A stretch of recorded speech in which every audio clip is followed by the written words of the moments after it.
Segundo o IBGE, o Brasil tem hoje quase 41 milhões de mulheres no mercado formal de trabalho, o que representa 43% do total de trabalhadores. Dessas mulheres, a maioria são mães, e é sobre isso que vamos falar hoje no programa Em Discussão Especial.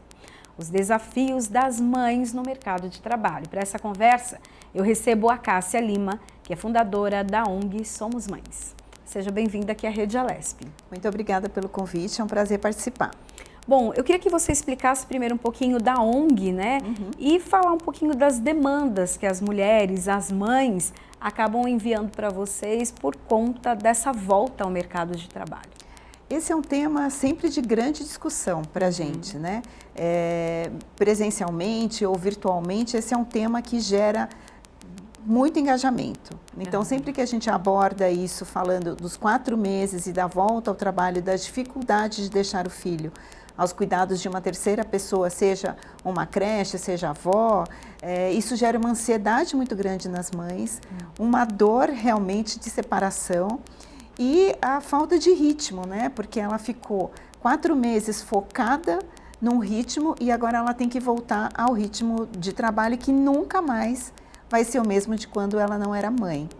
Então, realmente, esse é o tema que a gente sente que causa maior sofrimento hoje para as mães. A ONG, ela recebe essas demandas. Fala um pouquinho do trabalho da ONG também.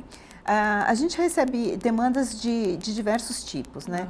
Desde dúvidas a respeito da gestação, de pré-natal, de questões relacionadas a riscos de prematuridade, a riscos de outras síndromes, né, que a gente já tem aí como identificar durante a gestação. Os cursos presenciais que a gente tenta atender todas essas necessidades, né, de trabalho de parto, de amamentação. Esses, na verdade, são os grandes focos hoje que a gente tem, né? A gestação, a amamentação e a volta ao trabalho. Na volta ao trabalho, quando a mulher, por exemplo, ela é demitida, a gente também tem uma grande demanda jurídica, digamos assim. Como é que a gente orienta essa mulher a receber, talvez, indenizações, ou até mesmo se ela está fora do mercado há um ano, ela tem direito a um auxílio maternidade depois que o bebê nasce. Muitas desconhecem esse benefício, então a gente orienta também em relação a isso, né? Como ela pode se manter ali mais ou menos, mesmo que fora do mercado, como é que ela consegue manter um benefício, receber um benefício para facilitar aí esses primeiros meses de vida do bebê. Vamos falar um pouquinho da parte jurídica, né? A mulher, ela tem um período que ela pode ficar com a criança, tem o período da amamentação. Queria que você falasse para a gente, e algumas empresas até elas dão plus, né? Tem um pouquinho mais tempo. Sim. Hoje, por lei, são 4 meses, né, de licença maternidade. Algumas mulheres economizam as férias para poder utilizar nesse período e aí elas ficam 5 meses em casa. Algumas empresas, como você mencionou, já oferecem 6 meses de licença maternidade. Fora isso, se houver uma orientação do pediatra, a mãe pode ficar mais 15 dias em casa, além desses 4 meses ou além desses 6 meses, para que ela possa continuar amamentando. Para isso, é preciso que o pediatra avalie o bebê e veja se essa questão de peso, se está adequado, se precisa de um pouco mais de leite materno com a presença da mãe. Mas isso realmente é orientação médica, é a orientação médica que vai definir se o RH vai aceitar ou não esses 15 dias a mais. Aí a mulher, ela precisa pegar o atestado Sim. desses outros 15 dias. Sim. Quando ela volta para o trabalho, ela tem uma estabilidade também, né? Ela tem um tempo de segurança? Depois que ela volta da licença maternidade, normalmente o que acontece é uma geladeira, né? A mulher fica ali em alguma função menos importante, onde ela possa ser menos requisitada. E depois o próximo passo normalmente se ela aceita essa condição, ela permanece, se não, normalmente ela é demitida. A gente tem hoje 50% das mulheres, até um ano depois que ela volta da licença maternidade, ela sai do mercado de trabalho. E isso não é só culpa também do empregador. Às vezes a própria mãe não se sente segura de deixar o bebê aos cuidados de uma outra pessoa. Às vezes também ela não tem uma creche adequada, não tem uma rede de apoio, né? E tudo isso somado ao fato de que ela não está sendo mais tão requisitada profissionalmente, faz com que na ponta do lápis não vale a pena continuar trabalhando e ela também decide muitas vezes ficar em casa. Então ela sai do mercado de trabalho, não necessariamente é demitida, às vezes é uma opção dela também, mas por conta de diversas dificuldades que ela encontra, né? Provavelmente se ela encontrasse todo o apoio necessário, ela permaneceria na sua profissão. Se a empresa tivesse também, por exemplo, uma sala para extração de leite materno, que ela pudesse fazer isso, tranquilamente armazenar ali naquele ambiente, voltar para casa de forma segura e oferecer para o bebê, com certeza ela permaneceria no mercado de trabalho. Esse tratamento com as mães, né, principalmente com as mães novinhas, é que faz com que muitas mulheres até evitem, né, a gravidez por um bom tempo, né? Priorizem a carreira. Você tem também essas demandas na ONG, as pessoas que acabam deixando a maternidade para depois com esse medo do mercado de trabalho? A gente vive dois universos bem específicos no nosso trabalho, né? As mulheres que optam por retardar a maternidade, digamos assim, são mulheres de um nível socioeconômico cultural melhor, né? Então essa mulher, normalmente ela vai engravidar depois dos 30 anos, 35 até. E aí ela vai passar por alguns percalços no mercado de trabalho, mas de uma maneira um pouco mais estruturada. Mas a gente também tem uma outra realidade na ONG, que são aquela mulher que engravida sem planejamento e normalmente ela está abaixo de 20 anos de idade. E aí a realidade é bem diferente, porque ela não tem carreira consolidada, ela não tem rede de apoio e ela provavelmente, se sair do mercado de trabalho, ela vai voltar talvez numa recolocação muito abaixo daquilo que ela vinha planejando antes de uma gravidez. Até as pessoas que acabam engravidando, né, já com a carreira consolidada e resolvem sair, né, do mercado, elas abrem as suas próprias empresas, né? Você percebe isso também? Hoje se fala muito de empreendedorismo materno. Justamente por isso. Isso está em alta. Então, a gente tem várias outras atividades que foram desenvolvidas e aprimoradas para atender essa demanda. Então, a gente tem coach de mães, a gente tem coach de mães que querem, não só de mães que querem se reposicionar dentro das próprias carreiras, mas coach de mães empreendedoras, que querem começar alguma coisa. Normalmente essa mãe busca alguma atividade com um propósito que tem a ver com a sua própria maternidade, não só para ter flexibilidade para ficar mais tempo com o filho, mas para dar um sentido para outras mães também. Então, elas desenvolvem produtos e serviços, normalmente elas vão oferecer isso para outras mães. Então, realmente, a gente tem hoje startups que estão crescendo muitíssimo para atender esse movimento novo de mães, né? E o mercado de trabalho hoje, ele não é receptivo para aquela mãe tradicional, para aquele modelo de trabalho tradicional para aquela mãe, né? A gente, infelizmente, hoje, a gente ainda tem poucas empresas que são acolhedoras para essa mãe. Existe até um índice muito interessante, que são as 100 empresas melhores para as mães trabalharem. Existem 100 empresas no mundo hoje que são muito boas para as mães. E dentro dessas empresas, 6 meses de licença maternidade não é mais um diferencial. Eles estão procurando outras alternativas, criando programas para receber melhor essa mãe e conscientizar também os seus pares de que ela agora vive uma outra realidade, mas que ela tem tanto potencial quanto qualquer outro funcionário que está ali. Eu diria que tem até mais, porque ela tem que desenvolver em 8 horas o que talvez um outro profissional tenha a flexibilidade de desenvolver em 10. Então, essa mãe, ela tem uma potência redobrada, né? E com uma atenção realmente, hoje se hoje um funcionário desce para fumar um cigarro por 20 minutos, ela não tem mais essa necessidade, ela prefere produzir para poder sair a tempo de buscar o filho na escola, por exemplo. Bom, a mulher que fica afastada, né, das suas funções ali pelos 4, 5, 6 meses, como que ela tem que se preparar para esse retorno? Porque o tempo que ela fica em casa realmente é dedicado à criança. E também, se ela ficar pensando no emprego, ela não curte aquele tempo, né, que é tão precioso e que passa tão rápido. Como que a mulher consegue fazer essa escolha até racional? Eu preciso separar esses meus 4 meses e a empresa fica para depois, ou ela vai fazendo uma transição? Na verdade, não se prepara, né? Porque 4 meses é muito pouco tempo. Quando a gente está grávida e é a primeira gravidez, ou seja, você não sabe nada daquilo que te espera, então você até consegue, durante a gravidez, planejar. Né? Você fala, nossa, 4 meses, eu vou ficar em casa 4 meses numa boa, né? Bebê vai dormir, boa. Bebê vai dormir, eu vou poder descansar, eu vou poder talvez exercer alguma outra atividade ali naquele período. E o bebê nasce e ela percebe que não é assim, né? Ela não tem tempo nem para dormir. Sim. Então ela não consegue pensar na volta ao trabalho, não consegue planejar. Ela vai começar a pensar nisso quando estiver batendo na porta.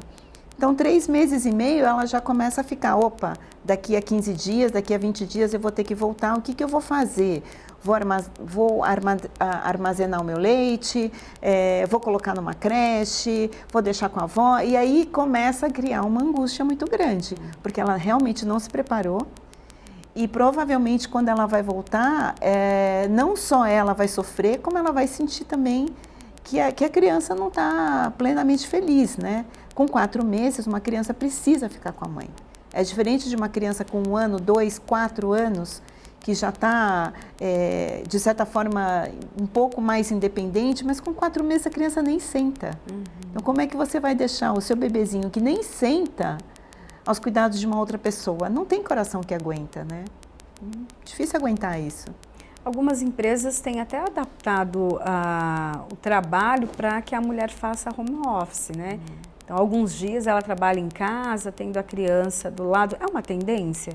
É uma tendência, mas eu não reconheço nisso uma solução. Porque a gente está falando de home office para mulheres que trabalham em empresas na frente de um computador. Se você pensar numa mulher que trabalha numa loja, que trabalha numa padaria, que é manicure, né? Que é a realidade, na verdade, da maioria dos trabalhadores, não estou nem falando da mulher, que a maioria dos trabalhadores não tem essa condição de trabalhar à distância, porque precisa estar ali presencialmente atendendo um cliente, num chão de fábrica. Como é que você vai fazer isso virtualmente? Então, é uma solução para um nicho muito pequeno. Para a maioria ainda não, está muito distante. Como lidar com essa angústia? Né? Esses últimos 15 dias, 20 dias da licença maternidade, você já pensando, eu preciso voltar, coração aperta, vou deixar com quem? Vão cuidar da forma que eu cuido? Daí juntam todas as notícias, né? De crianças que têm problemas em creches. Como que a cabeça da mãe fica a mil? Mas e aí, como que ela consegue administrar isso? É conversando, se juntando a outras mães? Olha, Priscila, eu acho que essa angústia, ela não tem uma solução. Ela não tem. Porque mesmo que você se cerque de todos os cuidados, você sempre vai ficar com a dúvida. Estou fazendo a escolha correta? Né? Quando nasce o filho, todo mundo sabe que nasce a culpa da mãe. Independente da escolha que ela vai ter, ela vai carregar essa angústia. Agora, se ela vai, como administrar, né, que eu acho que essa é a grande questão, como administrar a culpa, a angústia, acho que realmente é conversando com as pessoas que vão cuidar do seu filho e tentando ali identificar os pequenos sinais de que aquilo está sendo bem feito. Então, por exemplo, uma criança que vai para a creche, você decide continuar amamentando, você tem que ter plena certeza que é o seu leite que vai estar sendo oferecido. Você extraiu o leite, armazenou, mandou para a creche, você tem que ter certeza que aquele leite está sendo oferecido. Tem muitas creches hoje que descartam esse leite e optam pela fórmula porque é mais fácil. As creches não estão preparadas para armazenar esse leite, entende? Então você tem que fazer uma investigação, dar um pouco mais de trabalho, você investigar tudo isso, conversar com outras mães que têm os filhos ali, para ter um pouco mais de tranquilidade. Né? Agora, se vai optar por deixar com algum parente, as preocupações são outras até, né? Eu penso que talvez uma avó, ela tenha a tendência a oferecer alguns alimentos que a mãe não quer oferecer naquele instante, né? Naquele período, né? Normalmente as avós adoram oferecer doce, adoram oferecer outras guloseimas, enfim, né? Então você tem que estar muito bem conversado e também não é uma garantia. Então, assim, a mãe nunca vai ter plena tranquilidade trabalhando. A gente tem uma frase que usa muito que é: o mercado de trabalho quer que você trabalhe como se você não fosse mãe e quer que você seja mãe como se você não trabalhasse. Essa conta simplesmente não fecha. Não fecha. E se a mulher, por exemplo, opta por não trabalhar fora, eu vou cuidar do meu filho. Você tem um mercado de trabalho que estimula o consumo incessantemente. Sim. Então, você vai na padaria, todas as coisas que são voltadas para o público infantil estão na altura da criança. Então, a criança pega eu quero, né? Então, como é que você estimula tanto o consumo e não dá condição para a mãe trabalhar? Como ela vai pagar essa conta? E tem outra coisa, né? A gente está falando muito de maternidade, mas a gente tem que falar de paternidade. Essa era a minha próxima pergunta, né? Ótimo. Como que o papel do homem nisso, né? Porque é uma parceria, tem que ser uma parceria, né? Tem que ser. Não existe maternidade saudável sem paternidade ativa, né? Isso é fato, né? Isso não quer dizer marido e mulher casados eternamente, quer dizer que um pai está responsável por aquela criança, né? E ele tem que realmente dividir todas as questões que envolvem educação, criação, né? A gente está falando de licença maternidade porque aos 4 meses uma criança precisa da mãe, precisa do leite da mãe, precisa do colo. Mas uma criança vai crescendo, a figura do pai em outras decisões e no dia a dia se faz extremamente importante. Sim. Uma mulher sozinha, ela não consegue resolver todas as questões. E agora se fala muito em maternidade solo, né? E eu penso que é uma maneira muito romântica de falar sobre a maternidade, como se a mulher fosse uma heroína, né? E atrás de toda heroína tem alguém que não está fazendo a sua parte, né? E normalmente quem não está fazendo a sua parte é o pai, né? Porque a gente tem hoje, infelizmente, na nossa cultura atual, uma infantilização da figura do homem. Então, o homem ele é muito preparado para o mercado de trabalho, mas ele sempre vai ser muito novo para ser pai, né? Não, mas é muito jovem, vai ser pai. E aquela menina de 16 anos está ali crescendo, amadurecendo na marra, porque ela tem que assumir esses 2 papéis. E ela nunca vai conseguir assumir os 2 papéis, né? Sim. O pai é extremamente importante dentro de toda a figura que ele representa, né? O homem ele tem um papel diferente da mulher e eu não estou falando no mercado de trabalho aí, eu estou falando realmente em relacionamento, né? Ele tem outro papel na figura da criança e é importante essas duas figuras presentes na vida do filho, né? Os homens eles têm mudado nos últimos anos, né? Não todos, mas parece que vem um movimento aí dos homens que assumiram também a paternidade, né?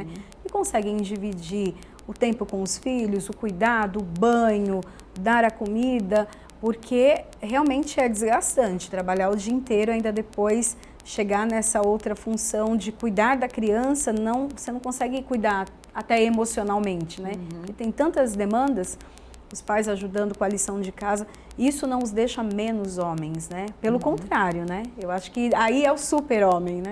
Pelo contrário, né? Inclusive, esses dias mesmo eu estava estudando um pouco e, assim, alguns políticos usam esse marketing de que são bons pais para se afirmarem como bons políticos. Isso quer dizer que se um homem é um bom pai, ele pode ser um bom político, porque se ele cuida bem do filho, ele vai cuidar bem de uma nação.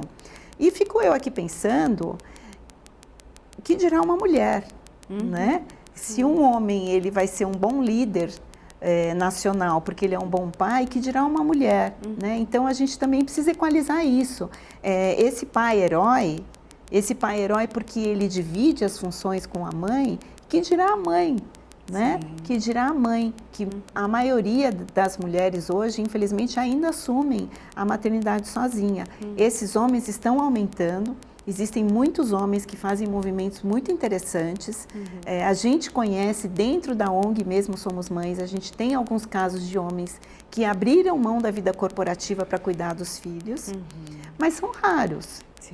né? E a gente tem que rever, eu volto a falar do consumo, porque quanto mais o consumo é estimulado, mais as famílias se sentem obrigadas a estar trabalhando fora do convívio familiar para comprar coisas que muitas vezes não é aquilo que o filho deseja. Sim. Né? Então, quanto mais a gente se colocar nessa obrigação, né, do inglês, da natação, da viagem, do presente caro, diversas outras distrações materiais, a gente tem que ir para fora trabalhar para conseguir dar conta disso. E, na verdade, não é isso que o filho quer.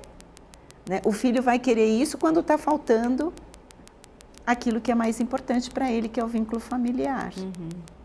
A gente, né, conhece famílias que são super simples, né, financeiramente, mas que têm dentro de casa o amor, o carinho, a segurança, né? E isso faz, depois, adultos mais seguros. É um reflexo, né? Ali, aqueles primeiros anos, depois o reflexo no adulto. Sem dúvida. Eu estava até conversando ontem, né, com um pediatra espanhol, e ele falava justamente isso, né? Ele é um homem com mais de 60 anos e ele falava, olha, na minha casa não tinha viagem de férias, na minha casa não tinha brinquedo, eu usei a roupa dos meus irmãos e das minhas irmãs, que eu fui herdando, e tá tudo bem, né? Todo mundo cresceu muito bem e muito feliz.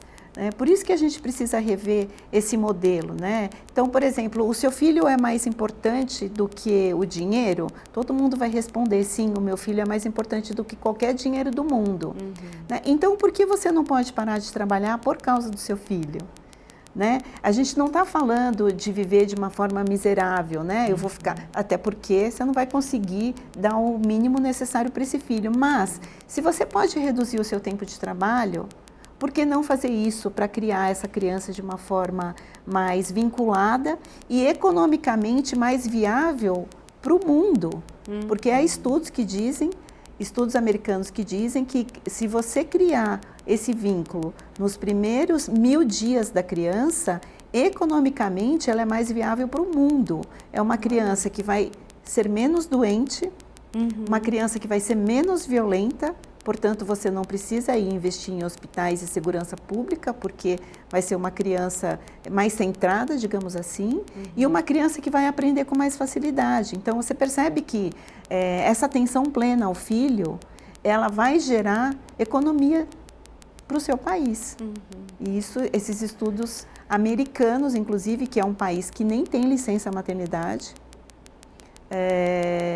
já é antigo, já deve ter alguns anos esse estudo, e ele é ainda uma luta diária, né? A gente tem que lembrar disso, porque na contramão de tudo isso, volto a dizer, tem uma indústria que está estimulando o consumo excessivo. Sim. Só dá para a gente fazer escolhas quando a gente tem a consciência, né? Quando tem conhecimento. A ONG, ela pretende também trazer esse conhecimento de uma forma mais ampla, porque hoje vocês respondem demandas que chegam, vocês têm uma rede ali de atendimento, mas vocês querem expandir isso com outros trabalhos na mídia, por exemplo? Sim, nós temos um projeto agora que vai ser lançado em 2020, que é um documentário que pretende trazer essa discussão social para dentro da maternidade. Como é que a sociedade influencia a maternidade e paternidade e vice-versa. Como a maternidade e a parentalidade influencia na nossa sociedade. Então, a gente já está trabalhando, né, num documentário que vai alargar essa discussão com profissionais diversos, não só aqueles profissionais relacionados intimamente com a maternidade, como obstetras, por exemplo, e pediatras, mas a gente está conversando com sociólogos, com filósofos, antropólogos, advogados, para saber como é que a gente equaliza um pouco todas essas questões. Dentro desse mesmo projeto tem uma exposição de fotos que vai chamar atenção para o tema, e o lançamento do nosso segundo livro, que também gerando mais conversa em cima de todas essas questões. Queremos mudar, mas queremos ações populistas ou queremos ações centradas e sustentáveis? Porque se não forem sustentáveis, passou ali aquele fogo a gente já esquece e tudo volta a ser o que era antes, né? Então a nossa discussão vai ser bem grande o ano que vem. E o documentário vai passar onde? Todas as pessoas vão ter acesso? Vai estar na internet? Como vai funcionar? A gente quer realmente que seja de largo acesso, né? Então, para isso, cinemas, alguma streaming também, e também, claro, nos meios gratuitos, né? YouTube, para que a gente possa deixar disponível para todo mundo que quiser assistir. A exposição, ela será em ambiente de circulação farta, né? E a gente pretende que seja numa estação de metrô, para que as pessoas sejam impactadas diariamente no seu dia a dia. Né? Eu penso que se você tiver que entrar em algum ambiente, mesmo que não seja pago, isso dificulta você ter 30 minutos para entrar e sair e apreciar tudo aquilo. Então, a gente pretende que seja realmente numa estação de metrô para facilitar esse trânsito. E tudo isso muito acessível, né? A gente quer, por exemplo, que o livro saia em braille também, para que outras pessoas possam ter acesso. A gente quer que isso seja gravado para que as pessoas também tenham acesso. A gente tem também uma demanda muito grande de mães que têm algum tipo de limitação intelectual. Então, a gente precisa também impactar essa mulher, porque além de todas essas questões que a gente está falando, ela tem as limitações pessoais também. O livro tem o mesmo conteúdo do documentário? Ou não? É outro conteúdo? O livro ele vai ser mais em formato de depoimentos e também com alguns profissionais falando acerca de determinados assuntos, né? O nosso primeiro livro, que foi lançado em 2016, ele tinha esse formato, nós separamos por capítulos como a amamentação, volta ao trabalho, e ao final de cada depoimento a gente tinha um profissional validando aquele discurso da mãe, né? E chamando a atenção para a intensidade daquilo, porque às vezes a mãe expõe alguma dificuldade, expõe alguma emoção, pelo fato de ser mulher e a mulher é muito emotiva, as pessoas rotulam aquilo de uma forma, às vezes, desumana, né? Então, a gente precisa de um profissional sempre validando que aquilo está dentro da normalidade, mas que pode ser melhor, né? O fato de ser normal não quer dizer que não possa ser melhorado, e o fato de ser comum também não quer dizer normal. Né? Então... E esse material também pode ajudar as empresas a enxergarem as mulheres mães de outra maneira. Né? Sem dúvida, a gente desenvolve também programas para empresas, né? Para que elas tenham uma parentalidade mais acolhedora, não só para a mãe que está voltando para a empresa, mas para o pai, porque se a gente quer ter um pai mais presente, a empresa também precisa ser mais flexível com esse pai, para ele também levar o filho ao médico, para ele sair mais cedo para buscar na escola, né? Então a gente não pode olhar só a mãe, a gente tem que olhar o pai também. Bom, para a gente finalizar, queria que você deixasse o acesso, né, à ONG, à internet, me fala do endereço, como as pessoas podem entrar em contato e também ter essas informações. Claro. O nosso site é o somosmães.org.br e as nossas redes sociais são Somos Mães de Primeira Viagem, que foi o nosso primeiro nome, engajou e ficou. Mas o site é somosmães.org.br. É só acessar também o YouTube. Todas as informações estão lá. Aí lá tem materiais informativos para as mães, mas se tiver também alguma dúvida pessoal, dá para mandar lá e vocês ajudam. A gente responde todas as questões. Chegam por direct, por e-mail, pelo Facebook, a gente responde todas. Bacana. Bom, esperamos você em outra oportunidade. Obrigada por dividir conosco tanto conhecimento. Muito obrigada. Até a próxima. Até. Bom, o programa em discussão especial fica por aqui. A gente se encontra na programação da Rede Alesp e no canal da Rede Alesp no YouTube. Tchau, tchau.